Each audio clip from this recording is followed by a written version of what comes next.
Okay, hello everyone. Many thanks for tuning into this video on William Sharp, Elizabeth Sharp and Cosmopolitanism. For those who don't know me, I am Michael Shaw. I'm a lecturer at the University of Stirling and I'm the co-I for these workshops. What I want to do in this video is to set up some of the key contexts that will help inform the contributions that I'm going to make to the roundtable. In that roundtable discussion, I'm going to focus on the Glasgow Herald's annual coverage of one of the great cosmopolitan events of the late 19th century, the Paris Salon. And I'll specifically focus on the reviews by two of their art critics, William and Elizabeth Sharp, husband and wife, and also first cousins. And I want to think through what that case study might tell us about the Sharps' cosmopolitanism specifically, but also the Scottish newspaper press and its cosmopolitanism.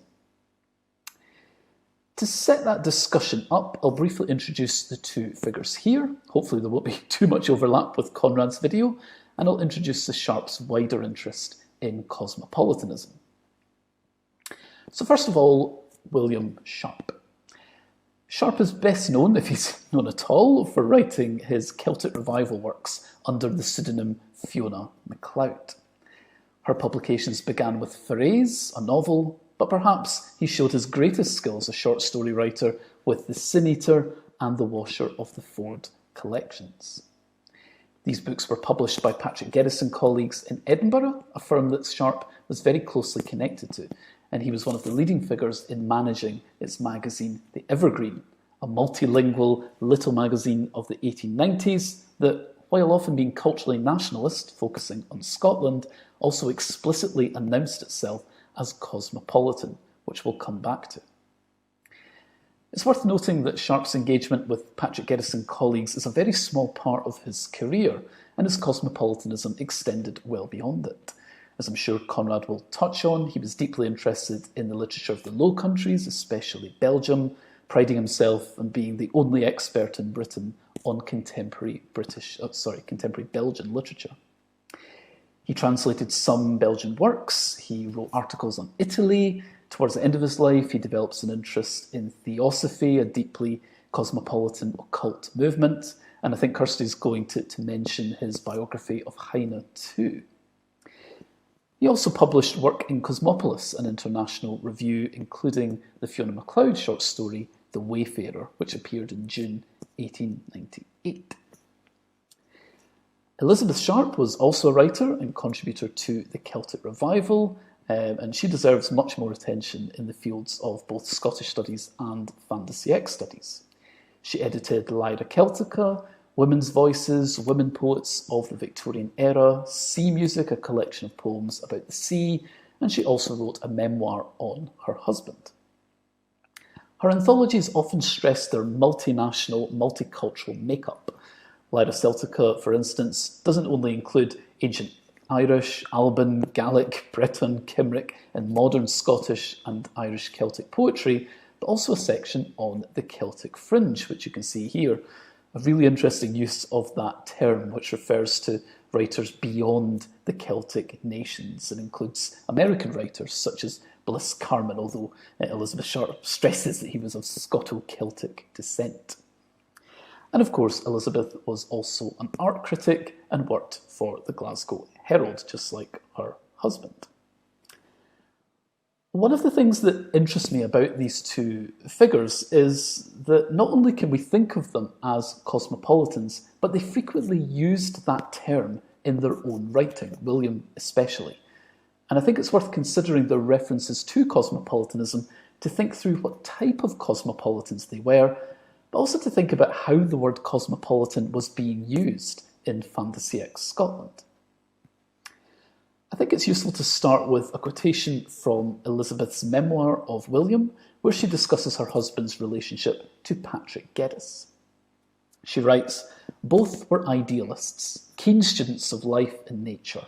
Cosmopolitan in outlook and interest, they were also ardent Celts who believed in the necessity of preserving the finer, subtle qualities and the spiritual heritage of their race against the encroaching predominance of materialistic ideas and the aims of the day."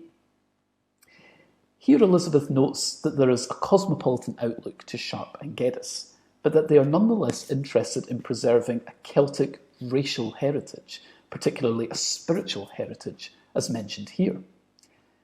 This characterisation of Williams and Geddes's ideas chimes well with one of Geddes's own statements about his projects in Edinburgh.